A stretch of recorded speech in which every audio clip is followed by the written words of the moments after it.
Salut à toutes et à tous, c'est votre fidèle serviteur, le journal Vert du Mali, à travers ma modeste personne Adama Sambou Sissoko. Nous avons décidé de faire cette courte vidéo conformément à la mise en place de la commission de rédaction de la nouvelle constitution du Mali.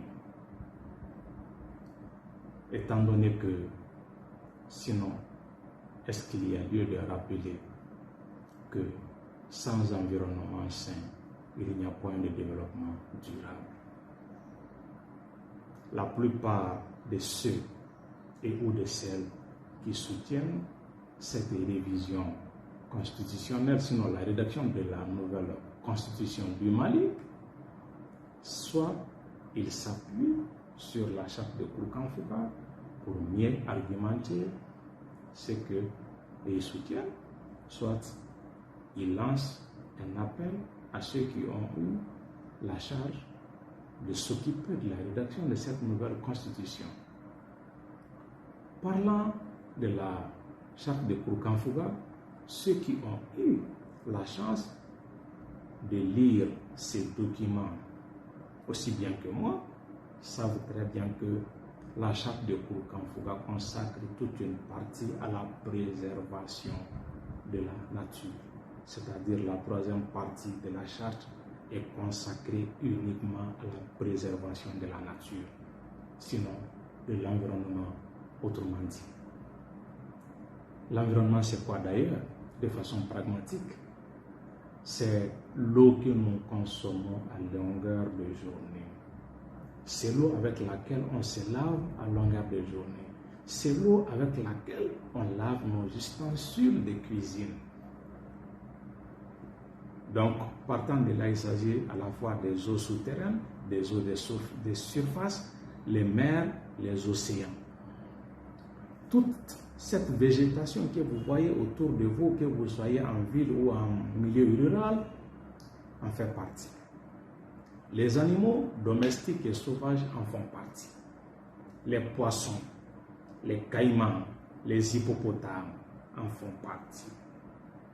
La vie-faune en fait partie, c'est-à-dire les oiseaux.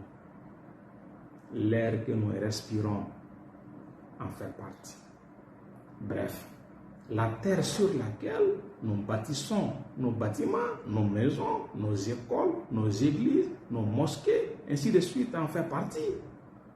C'est la terre qui nous permet de produire les produits agricoles.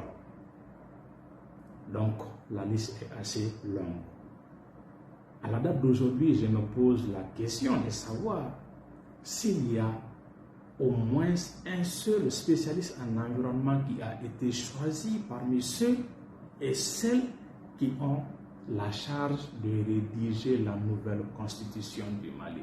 Si c'est le cas, alhamdoulilah, Dieu merci. Si ce n'est pas le cas, c'est le lieu de rappeler quand même nos autorités afin qu'ils prennent cela en compte.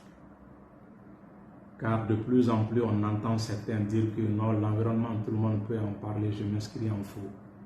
Je dis cela n'est pas vrai. C'est comme si on disait que tout le monde peut parler du droit, tout le monde peut parler de la sociologie, tout le monde peut parler de l'anthropologie, tout le monde peut parler de l'histoire. C'est faux. Donc, si cela était vrai, il n'allait pas y avoir une seule filière de formation spécialisée en environnement au Mali ou ailleurs au monde. Si il était vrai que tout le monde peut vraiment débattre des questions environnementales de façon scientifique et de façon limpide, je vous en prie, on n'allait pas avoir besoin d'un seul mois pour apprendre à devenir environnementaliste, car la végétation se trouve partout. Donc, je dis, ça c'est un faux débat. Chers et responsables du pays, je crois que c'est le moment à jamais de mettre tout un chacun au travail. Partant de là, essayons de voir du côté des environnementalistes comment ils pourront être utiles pour un nouveau départ pour le Mali. Sur ce, portez-vous bien et à la prochaine.